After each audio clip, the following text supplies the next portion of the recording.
Only in America. Only in America. Only in America. Only in America. Only in America. Only in America. Only in America.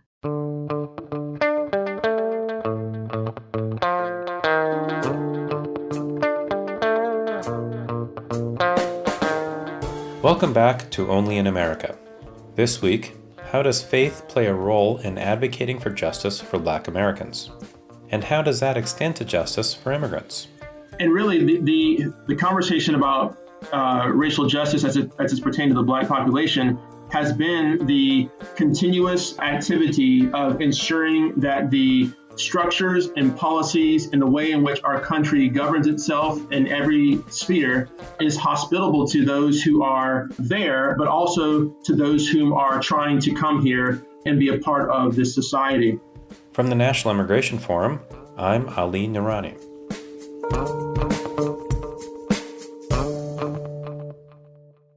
Like most people in the U.S. these days, I'm reflecting on police brutality, racism, and systemic change. This is on top of a global pandemic that has an outsized impact on communities of color and shows no sign of ending anytime soon. These crises shine a light on the failure of our systems and our lawmakers to advance constructive and necessary changes to address rampant inequality. We at the Forum have been focusing for a while now on how our nation's immigration debate often comes down to culture and values, and how our cultural identity also shapes our understanding of race. We can have a meaningful, honest conversation about race in America when we understand and engage one another's culture. And while the president is sowing division in our nation over culture and race, it's even more important to foster understanding and inclusivity. You may have noticed that we took a week off from publishing last week. Instead, we used that time to listen and reflect in grief and in solidarity with the Black community. This week on Only in America, we're taking a departure from our regularly scheduled content on immigrant contributions to deepen our understanding of the relationship between immigrant justice and racial justice. Now, we know that this is an ongoing conversation we need to listen to, learn from, and ultimately act on. It's simply not a box to be checked off and forgotten about. This week's conversation was thought-provoking and meaningful, but it's only a starting point for us. Later this summer, we'll delve deeper into this topic with a series of guests. At the National Immigration Forum, we've always rooted our work in the goals of advancing equality, justice, and fairness in our society and in our immigration policies. Racial justice is 100% included in that. All of us, we believe, should be treated with dignity, fairness, and respect by systems and by each other, regardless of our race or where we were born. We are committing to stand with our partners who are speaking about injustice and advocating for solutions, and to help all Americans engage in efforts toward systemic change.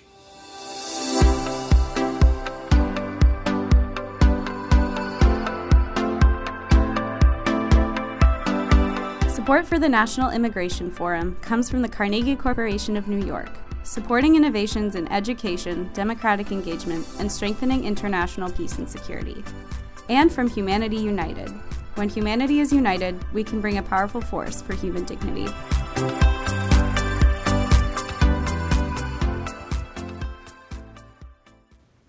My guest today is Dr. Walter Strickland of Southeastern Baptist Theological Seminary in Wake Forest, North Carolina. At the seminary, he's an assistant professor of systematic and contextual theology. Dr. Strickland is also a diversity consultant and researcher. He frequently writes about topics such as theology, education theory, and African American theological tradition. Dr. Strickland told me about how a history of racism and systemic injustice has affected Black Americans, as well as the role of the church in advocating for justice. Plus, Dr. Strickland and I talked about how we can avoid debates about justice being pulled into cultural divisions. Walter, first of all, thank you so much for joining. I really am grateful for your time, for your expertise, and for your leadership. So thank you. You're welcome. Thanks for having me. So my first question is just, tell me a little bit about yourself. How do you find yourself where you are today at Southeastern? Yeah, so great question. I felt like I wanted to be a counselor, but as a Christian, I wanted to do it from a biblical perspective. And so I ended up going to a seminary to get training in psychology. but also try to figure out how to integrate it biblically and what have you. So along that journey, I kind of changed paths several times. And then the long and the short of it is that during my time there, I grew so much. And just to be honest with you, I was struck by the need for there to be more types of voices who are doing the educating in that sort of a space. And so I ended up becoming a professor after having done some additional degrees and additional study at the seminary. So we have, as a nation, have gone through an incredibly tumultuous few weeks, but these few weeks, I think, exist in the context of hundreds and hundreds of years of history for the United States. So to start the conversation, the question I want to ask you to dig into is, how has a history of racism, of systemic injustice, shaped the perspective of Black Americans when it comes to how they see themselves and their place in our country, whether it's over time, but I think more specifically, at this moment? Which is a great question, because oftentimes we assume that these incidences happen in isolation. But because there's a long history of this, which is sort of woven together in a single story, it really does breed hopelessness in many cases. So, for example, when I was watching the news and I saw what happened to George Floyd, I really began just to feel hopeless, as if, man, I can just walk out of my house and have a counterfeit $20 bill in my pocket that's unknown to me because I got change from somewhere. And then this sort of thing happened to me. And, it really begins to just wear on people over time. And then knowing that these things are out there, it really does cause some defensiveness, because you're sort of trying to figure out where these things are existing, because you have to have your guard up to sort of endure these sort of difficulties that come about because of racial injustice. And so it almost breeds a very a defensive posture at times, even towards folks who and things that are not inherently racists. These feelings of hopelessness and defensiveness and that are created by a list of policy decisions, how do they manifest themselves? Why do they manifest themselves in the ways that they do kind of at this moment in time? Because, over decades, if not longer, this type of violence by law enforcement has taken place among communities of color. What is different now? I really think that the social media has really allowed for this content to be broadcast in ways that we haven't seen before. You just have a device in your pocket that has a camera on it. So if you go back to the era of, say, an Emmett Till or something like that, there weren't people around who just had cameras in their pockets. And if we think about how phenomenal that is, and then we have the ability to broadcast those images and those videos to the world. So I really do think that we're in a cultural moment where we have the technology to be able to capture the types of things that have been going on for decades and even centuries. I'd like to dig into this, the emotions of hopelessness and this feeling of defensiveness. What role does the church play in addressing that sense of despair? I think that's one of the most important yet often left out sort of aspects to this conversation. Because if we understand the reality of, especially the Black church in America, it was established in the grip of oppression and even at the hands of a remaking of the Christian faith in order to be the means by which people are oppressed. Because essentially, if you think about it this way, Christianity was leveraged and used as a tool to make slaves docile in the antebellum period.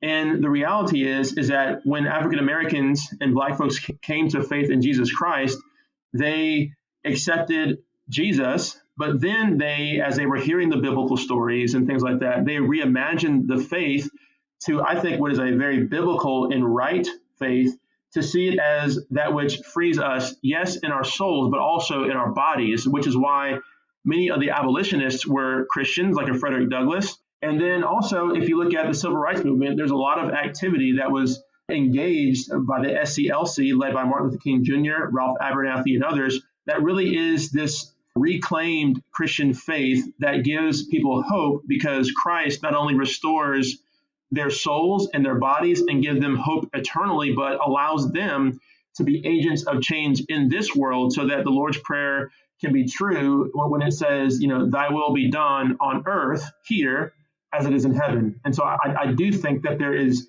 a treasure trove of resources that's within the African American church that we can begin to leverage towards not only encouraging the souls of people, but also in deploying them as agents of change within a community that needs their help. So one of the books that I read a couple of years ago was by David L. Chappelle. He wrote it in 2015. It's called The Stone of Hope, Prophetic, Religion, and the Death of Jim Crow. And what I took away from that book, and by the way, I made the mistake of lending it to somebody. So if that somebody's listening to this, I would like my book back.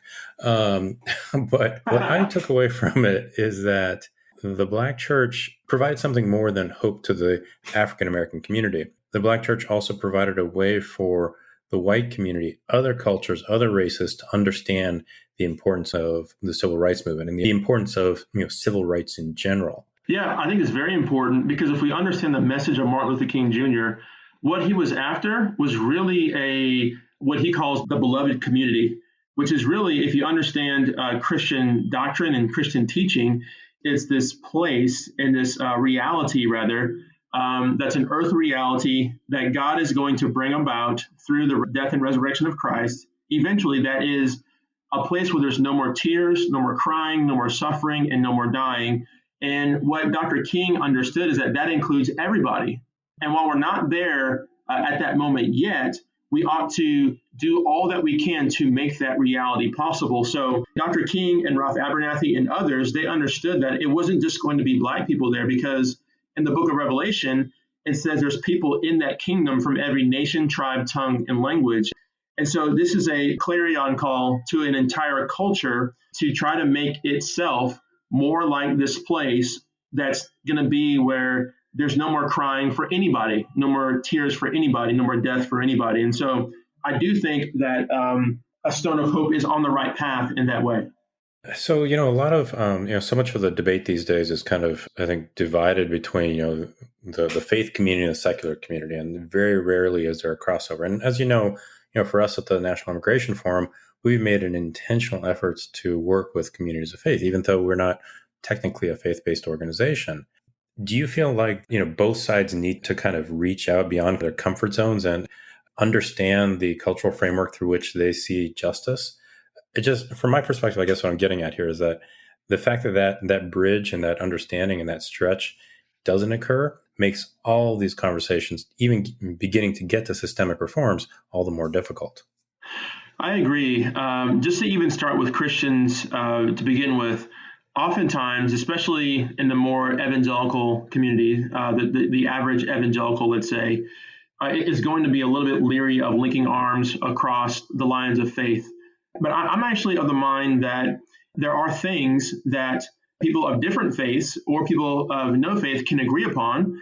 And insofar as we can do that, we should pursue those goals together, because why not?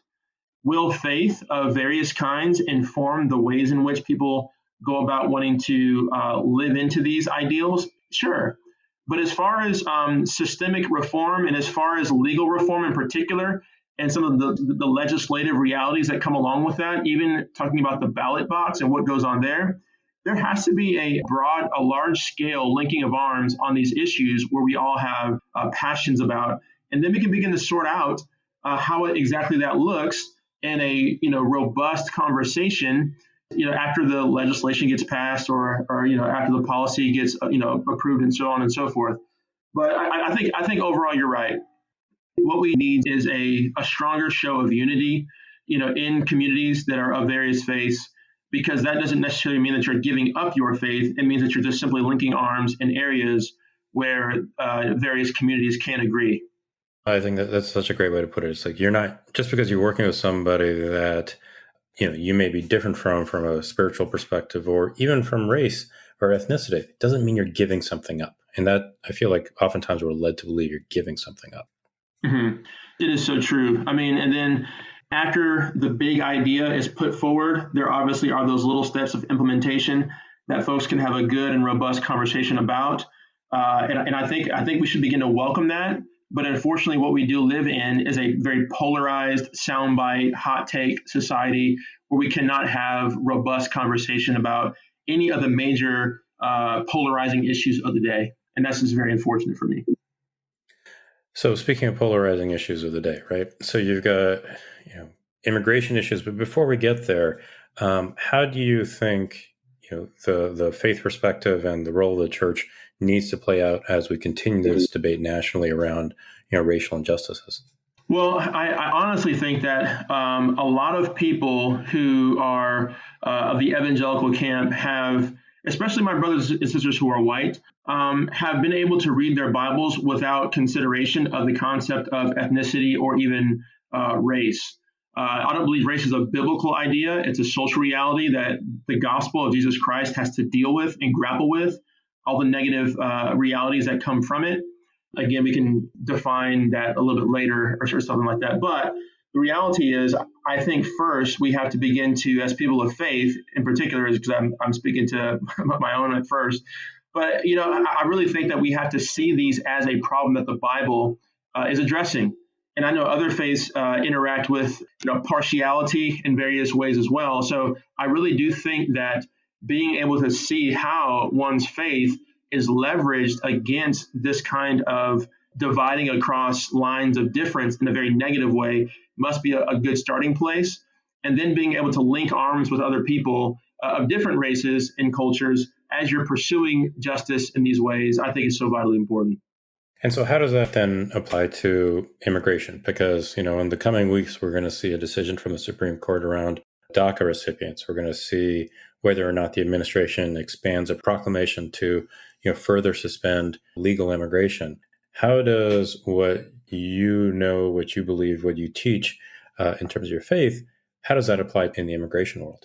Great question. And, as a person who's reading scripture, there is this idea of the imago Dei, which is a Latin phrase for meaning that people are made in the image of God. And I think that reality indwells every person with dignity in very powerful ways that have several implications. But it seems to me that it's fairly cut and dry that we ought to extend some sort of a legislative sort of resolution that allows for DACA recipients to continue to contribute to society in very powerful ways. And I've said this many times, but there's a lot of DACA recipients understand America to be their home and don't often have memory of being anywhere else.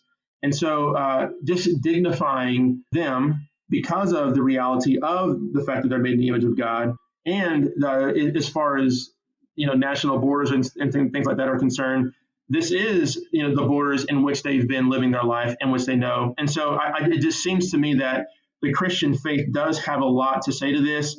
And as we're talking about the gospel of Jesus Christ, we go before our Savior by ourselves in the sense that the Lord doesn't judge us necessarily for the activity of others, but we go as people. And so to then extend the implications of the actions of other upon a DACA recipient, I think is out of step with what I'm reading in the Christian faith.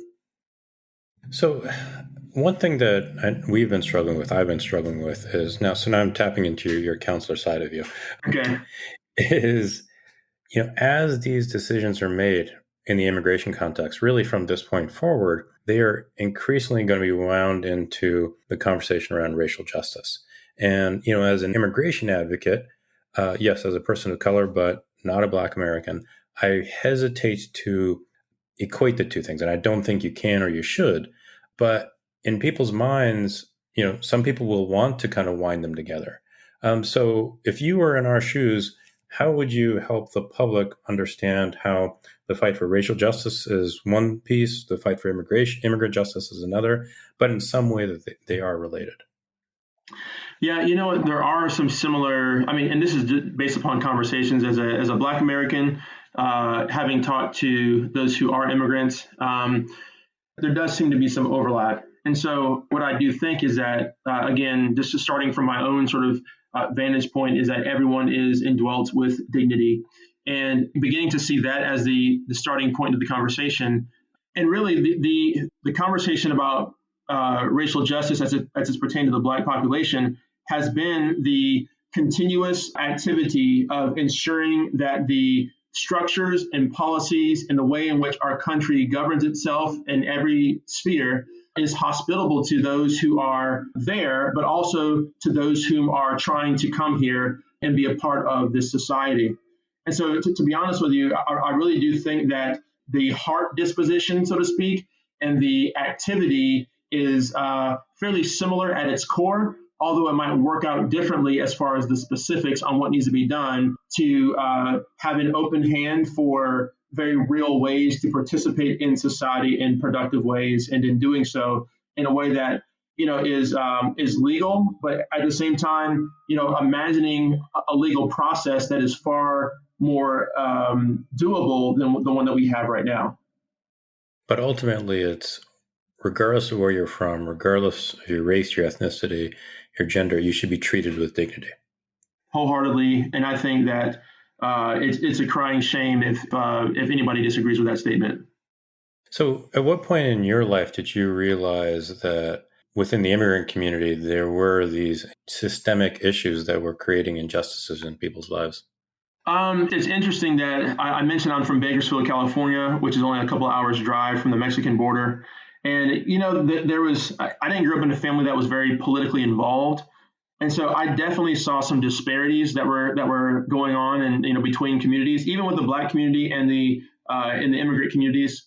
But it wasn't really until I was a professor and I was engaging with a student about his own experience that I really began to see some systemic things that were difficult for he and his family to overcome.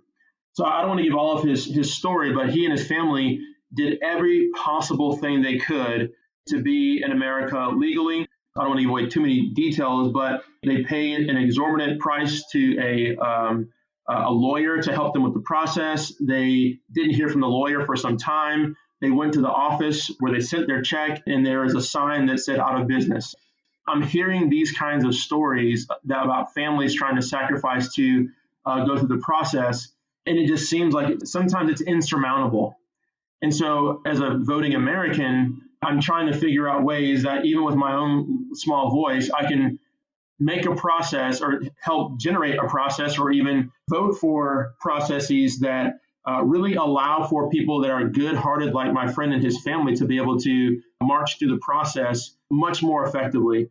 And I think we have a lot of work to do there. So it was really being in contact with somebody who was getting bumped around by the current policies and seeing how, despite their best efforts, it was difficult for them to go about, just being here lawfully, hearing his groans, hearing his cries, hearing the difficulty that they endured, the conversations that were going on around their dinner table, really sort of gave me a window into what's going on with these issues for those who are trying to come to America. So it was the proximity to that story, that experience, that direct experience. It was, and it was proximity to it. And then after, just a long time listening, I really began to understand, not experientially or comprehensively, but understand a little bit of the anxiety that was going on in their family. So that proximity and then listening and not, trying to mince his words up to assert my own sort of assumptions about that particular community back upon him, but proximity and then just being quiet and listening. Just a slight digression. It feels like one of the few upsides to this moment in our history is that it feels like people are finally, taking a beat and listening to each other and not, and along the way, kind of questioning their own assumptions. Whether the person is immigrant, non-immigrant, African American, or otherwise, it kind of feels like one of the only upsides to what we're going through right now. Yeah, I would agree with that because unfortunately, it's taken us getting to the era again of the smartphone, of social media, and then seeing, a cluster of situations, talking about Breonna Taylor, talking about Ahmaud Arbery, and then right on the heels of that, a police-involved situation with George Floyd, and then even perhaps coming out of the COVID-19 pandemic. I think that has been the powder keg that's really forced us to listen in a different way than we have before. Absolutely. And the question about proximity, I feel like, is going to be more and more difficult to answer in the future because, a lot of us will often talk about like 2043 when the U.S. will become a majority minority nation. But around the same time, there's going to also be, according to some forecasters, a really important geographic shift in the population where it's predicted that 70% of the population will live in 15 states. And in my opinion, that was going to create this cultural division with the 30% who live in 35 states. So in this context, how do we allow debates about racial justice, immigrant justice, to avoid being pulled into a geographic and a cultural division that will just make much needed reforms all the more difficult? That's a really tough question because I only heard those stats just recently. And because of my own story, and I would imagine that I'm sensitized to the conversation because of where I grew up and because of my own ethnic background, that it still took me being in proximity to a person telling me their story and the efforts of their family and how it's taken such difficulty for them to be able to walk through the process to become an American. And so that's going to be a tough one to overcome. But I guess what I'm seeing is that it will be a lot easier for us to become more tribalistic. It'll become easier for us to be around people who share our similar sets of assumptions about the immigrant population and the African American population, especially if the 70% are in the same 15 or so states. And so it seems to me that, I don't really have a great answer, but I guess the upside of this is that those who are in closer proximity in those, 15 or so states are going to have a lot more opportunity to engage in such dialogue because such a large percent of the population is going to be in those states. And so it does seem like there's going to be a further sensitization, a greater awareness in those states with higher population density, which is where immigrants are likely to end up. And where the major urban centers are. Let me ask a more specific question here.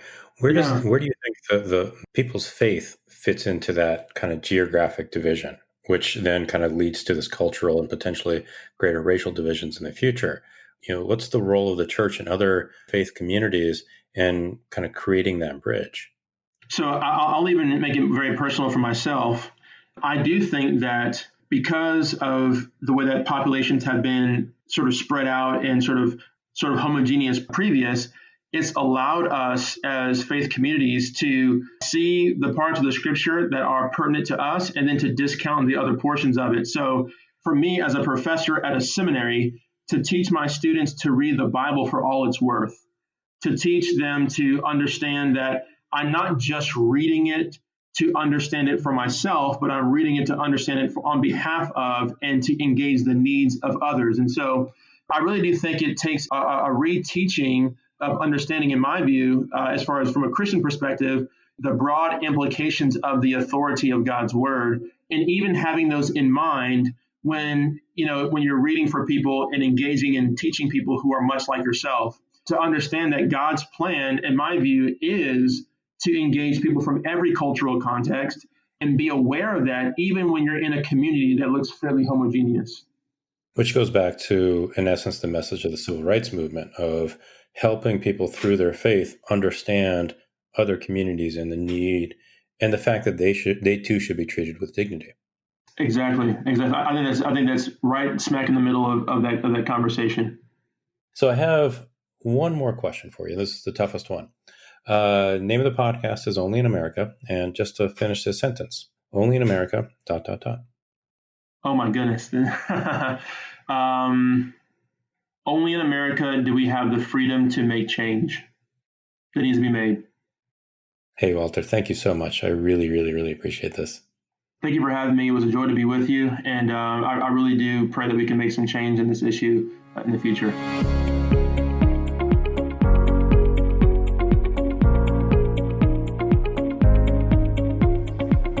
Dr. Walter Strickland is an assistant professor of systematic and contextual theology at Southeastern Baptist Theological Seminary. You can find more information about Walter at our website, immigrationforum.org/podcast. And remember to subscribe to Only in America on Apple Podcasts and please leave us a review. We really appreciate your support. Only in America is produced and edited by Joanna Taylor, Megan Wetmore, and Becca Wall. Our artwork and graphics are designed by Carla Leha. I'm Ali Nirani, and I will talk to you next week.